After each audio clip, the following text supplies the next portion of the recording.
ಯಾರು ಮಾತಾಡಬೇಡ್ರಿ. ಇಲ್ಲ, ಈಗ ಕೇರಳದಲ್ಲಿ ಜಾಸ್ತಿ ಆಗ್ತಾ ಇದೆ. ನಿನ್ನೆ ನಾನು ಹೆಲ್ತ್ ಮಿನಿಸ್ಟರ್ ಜೊತೆ ಮಾತಾಡಿದ್ದೀನಿ. ಒಂದು ಮೀಟಿಂಗ್ ಕೂಡಲೇ ಮಾಡಿ ಅದನ್ನು ಪ್ರಿವೆಂಟಿವ್ ಮೆಜರ್ಸ್ ಎಲ್ಲ ತಗೋಬೇಕು ಅಂತೆಲ್ಲ ಹೇಳಿದ್ದೀನಿ. ನಿನ್ನೆ ಮೀಟಿಂಗ್ ಮಾಡಿದ್ದಾರೆ, ನನಗೆ ಸಿಕ್ಕಿಲ್ಲ. ಇವತ್ತು ಮಾತಾಡ್ತೀನಿ ಅವ್ರ ಜೊತೆಯಲ್ಲಿ. ಬಟ್ ಎಲ್ಲ ಟೆಕ್ನಿಕಲ್ ಪರ್ಸನ್ಸ್ನೆಲ್ಲ ಕರೆದು ಮಾತಾಡಿ ಏನೆಲ್ಲ ಕ್ರಮಗಳು ತಗೋಬೇಕು ತಗೊಳ್ತೀವಿ. ಅದೇ ಮಾಡಲೇಬೇಕಲ್ರಿ. Have to will take. ನಂಗೆ ಗೊತ್ತಿಲ್ಲ, ಅದೆಲ್ಲ ರಿಪೋರ್ಟ್ ತರಿಸ್ತೀನಿ ನಾನು. ನನಗೆ ಈಗ ಗೊತ್ತಾಯಿತು.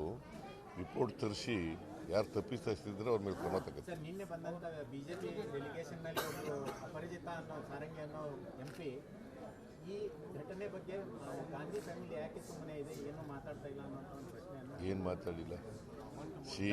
BJP ಅವರು ಇದ್ದಾರಲ್ಲ, ಇದರಲ್ಲಿ ರಾಜಕೀಯ ಮಾಡ್ತಾ ಇದ್ದಾರೆ. ಗೊತ್ತಾದ ತಕ್ಷಣವೇ, ನಮ್ಗೆ ಏರ್ಪೋರ್ಟ್ನಲ್ಲಿ ಗೊತ್ತಾದ ತಕ್ಷಣವೇ ಅವತ್ತು ಅಸೆಂಬ್ಲಿ ಪ್ರಾರಂಭ ಆಗಿತ್ತು. ಬಂದ ತಕ್ಷಣ ನಾನು ನಮ್ಮ ಹೋಮ್ ಮಿನಿಸ್ಟರ್ನ ಅಲ್ಲಿ ಹೋಗಪ್ಪ, ವಿಸಿಟ್ ಮಾಡಿ, ಅವ್ರ ಮನೆಗೂ ವಿಸಿಟ್ ಮಾಡಬೇಕು, ಆಸ್ಪತ್ರೆಗೆ ವಿಸಿಟ್ ಮಾಡಬೇಕು, ವಿಕ್ಟಿಮ್ ಭೇಟಿ ಮಾಡಬೇಕು, ಅವ್ರಿಗೆ ಸಾಂತ್ವನ ಎಲ್ಲ ಹೇಳ್ಬಿಟ್ಟು ಬರಬೇಕು, ಮತ್ತು ಸರ್ಕಾರ ಏನೆಲ್ಲ ಕಾನೂನು ಪ್ರಕಾರ ಕ್ರಮ ತಗೋಬೇಕು ಅಂತೆಲ್ಲ ಹೇಳಿದ್ದೀವಿ. ಎಲ್ಲಿ ಸರ್ಕಾರ ಫೇಲ್ ಆಗಿದೆ? I want to know where the government is failed. ನೀವು ಹೇಳಿಯಪ್ಪ.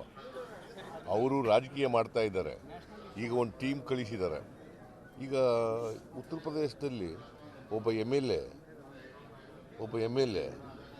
ಒಬ್ಬ 9 years ಓಲ್ಡ್ ಗರ್ಲ್ನ, ಮೈನರ್ ಗರ್ಲ್ನ ರೇಪ್ ಮಾಡಿಬಿಟ್ಟಿದ್ರಲ್ಲ. ಅದಕ್ಕೇನು ಹೇಳ್ತಾರೆ ನಡ್ಡಾ ಅವರು, BJP ಅವರು ಏನು ಹೇಳ್ತಾರೆ ಇಲ್ಲಿ? ಹೇಳಿಯಪ್ಪ, ನೀವು ಹೇಳಿ. ಏನು ಹೇಳ್ತಾರೆ? 25 ವರ್ಷ ಜೈಲಾಗಿದೆ ಅವನಿಗೆ. ಹಾಂ, ಅವರು ನಮ್ಮ ಬಗ್ಗೆ ಮಾತಾಡಲಿಕ್ಕೆ what moral right they have? ಒಬ್ಬ sitting MLA has raped 9 years old girl. He was imprisoned for a period of 25 years. Day before yesterday, the judgment was delivered.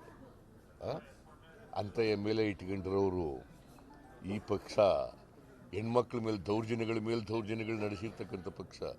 ಈಗ ನಾನು ಹೇಳಿದೆ, ನ್ಯಾಷನಲ್ ಕ್ರೈಮ್ ಬ್ಯೂರೋ ಇದೆಯಲ್ಲ, ರಿಪೋರ್ಟ್ ಅದನ್ನು ನೋಡಲಿ, ಯಾರ ಕಾಲದಲ್ಲಿ ಎಷ್ಟೆಷ್ಟಾಗಿದ್ದಾವೆ ಅಂತ. ಸುಮ್ಮನೆ BJP ಅವರು ರಾಜಕೀಯಕ್ಕೆ ಮಾಡಿದ್ರೆ ನಾವು ನೋಡಿ